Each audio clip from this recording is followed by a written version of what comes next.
Hey everyone, Modern Day James here once again, and we've reached the end of our second challenge. In terrible instructor fashion, I wasn't able to complete the challenge myself, but I did have a chance to get some sketches done, which you're seeing behind me. I had a good time experimenting with and exaggerating some of the proportions and trying out some different styles. Just as we did last time, we'll be taking a look at some user submissions and I'll be providing some feedback so we can all learn from it. But before we get into that, I just want to announce what the next challenge is going to be, and it will be 50 value studies of portraits. I personally am trying to get better at both my digital and traditional painting, so I figured this would be a good place to start considering we did the expressions challenge beforehand. I also want to elaborate on the challenge as well. Because so many of the participants are coming from a wide range of skill levels, I'm going to prioritize the amount of effort I see going into the challenge when picking the winner. That winner will then receive the Year 1 bundle pack from my Gumroad. But I'll also be picking some honorable mentions who I thought made great pieces, regardless of their quantity. And they'll be receiving one Gumroad of their choosing. For those of you that want to join in on the next challenge, you can do so by heading to the Discord link that's down in the description below. And once you're there, you head down to the bi-weekly challenge, click challenges to find out what the next challenge is going to be, and then you can submit your work in the submissions sub-channel. And a quick word from our sponsors. This video is brought to you by my premium tutorials on Gumroad. If you'd like to watch the slower, extended version of these sketches, you can do so by heading over to gumroad.com/moderndayjames. And it's also brought to you by my subscribers who support on patreon.com/moderndayjames to get my future Gumroads at a discounted price, group lessons, or one-on-one lessons. And if you'd like an additional resource for learning, you can use today's sponsor, Skillshare. Skillshare is an online learning community for creators with more than 25,000 classes in design, art, and more. Premium membership gives you unlimited access so you can join the classes and communities that are just right for you and your goals. Whether you want to fuel your curiosity, creativity, or even career, Skillshare is the perfect place to keep you learning in 2019. I'm personally enjoying Marco Bucci's Understanding and Painting the Head series. If you enjoy the videos he puts out here on YouTube, then you'll love the tutorials he has on Skillshare.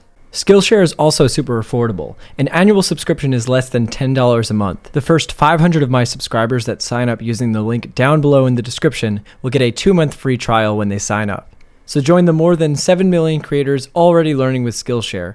You can sign up using my link in the description down below. With that being said, let's get into the critique portion of the video. So first up is Ilya. Ilya, I think the big thing that we can work on with you is just getting a stronger understanding of the underlying anatomy, which you can do through, doing some studies from Michael Hampton's Figure Drawing, Design and Invention, and Bridgman's Anatomy, and just developing your sense of proportion as well. We can see in a few instances here, like the neck is much longer than it normally would be, as well as some of the proportions of the rib cage and the torso to the size of the legs. It seems to be just a little bit off. Also, where the underlying anatomy can help you is instances like this, where the arm is outstretched to the back.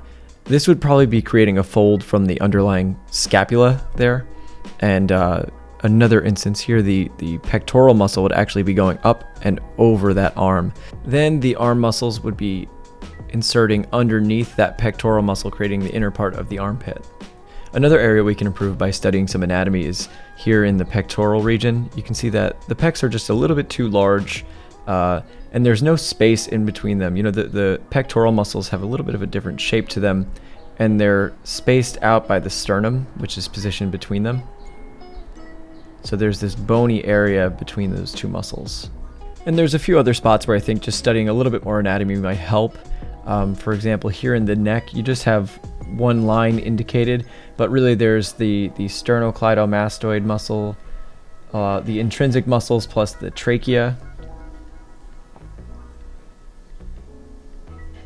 And then in the back, your trapezius.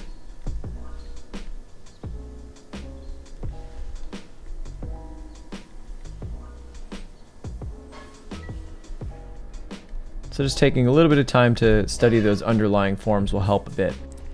Next up is Novocaines.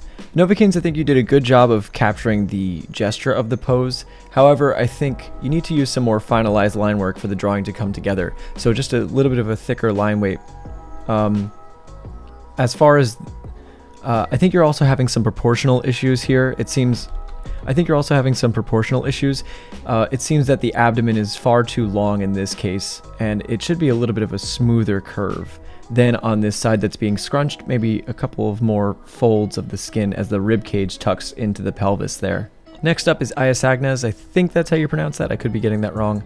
But what I want for you to do is work on your internal line work, right? So you have something that resembles the outer silhouette shape. However, your lines always end at the junction between muscles and joints. And I think a better way to use your line work there should be to reflect the underlying anatomy. So for example, in the legs, the hamstrings muscles, their tendons actually overlap and go into the center of the leg.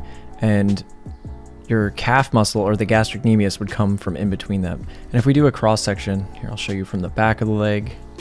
Let's say we just do a quick cross section. Here's the back of the leg. We see the hamstrings and their two tendons split off. The quadriceps in the front and then the knee. And then from the center of the back of the knee, the gastrocnemius muscle comes out.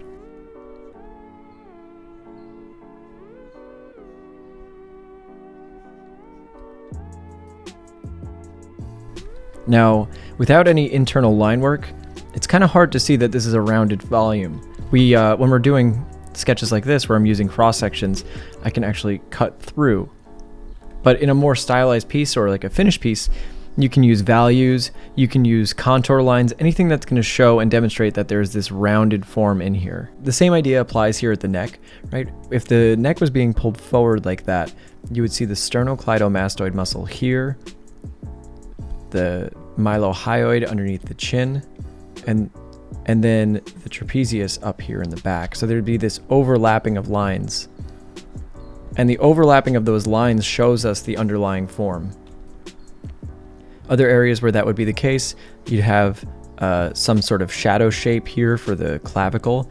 Again, I think something that I see a lot of people do is just draw that single line for the clavicle, but really it's a soft edged shadow that fades out into that pit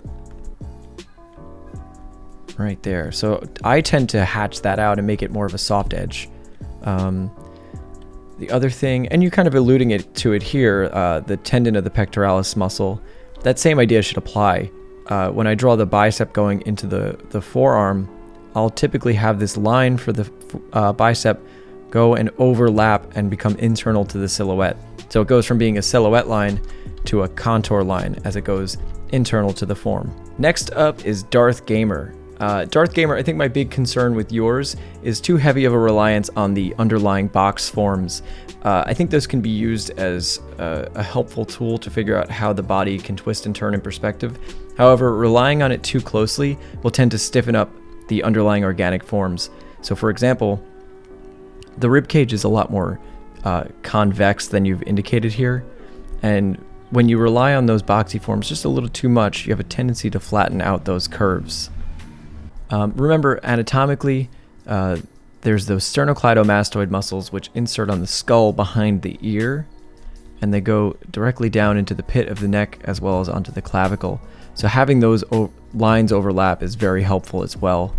Then proportionally, you just want to work on some of the proportions. For the female, typically, and not always, but typically the shoulder width will be thinner than the hip width. So these hips should be slightly wider, and I believe the legs are just a little too long.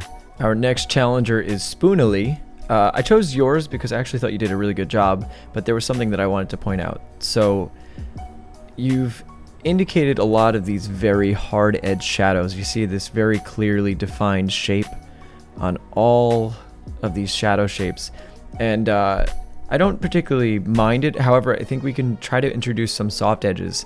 I try to think of drawing like you're drawing in shapes of shadow, and similar to when you're painting, you can use a balance of hard, soft, and lost edges. So I think either using a smudge tool or using your finger maybe, something to smudge some of these edges on those rounded forms.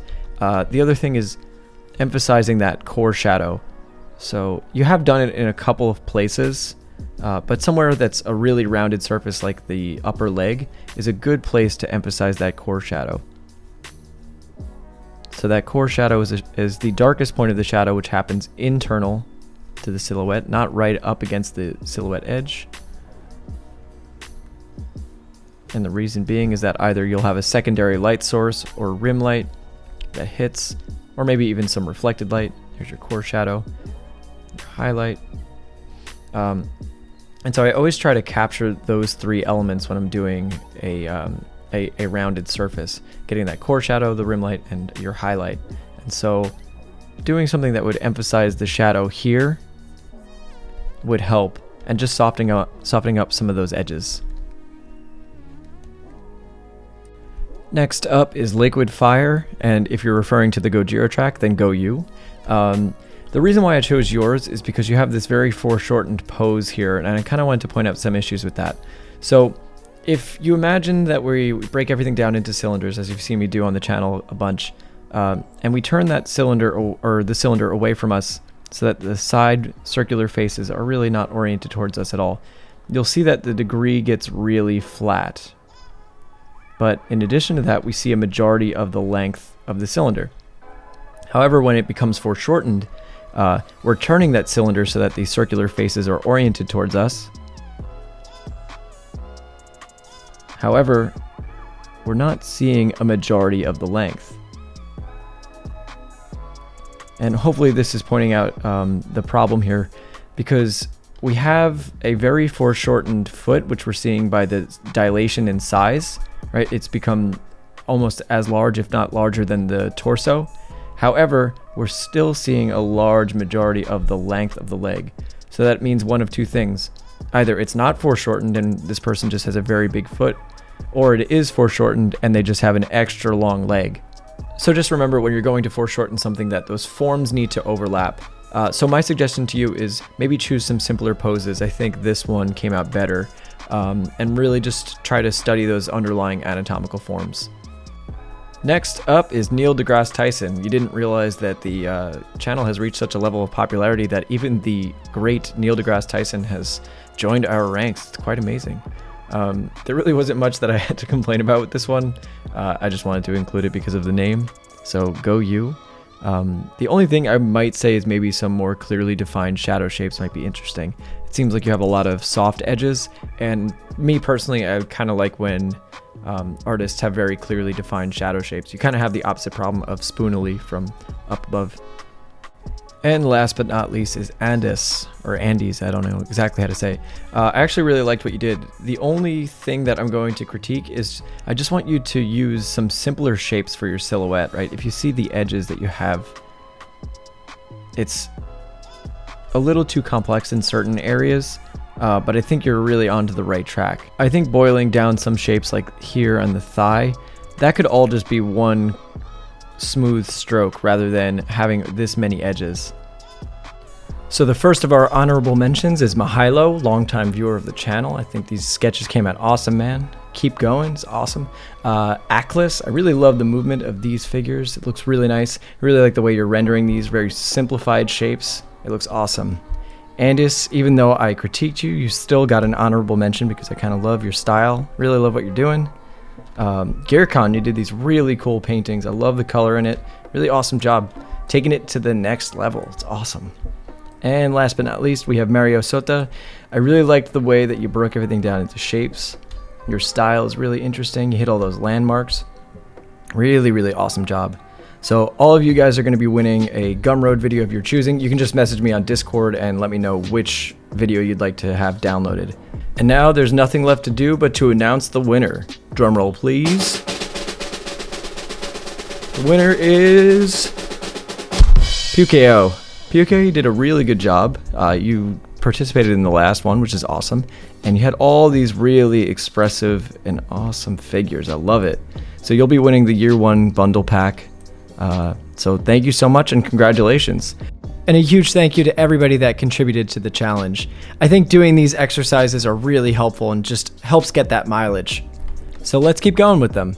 Remember, if you enjoyed this video, please click like and subscribe and consider supporting the channel on Patreon. Thank you guys so much, and I'll see you next time. Take care.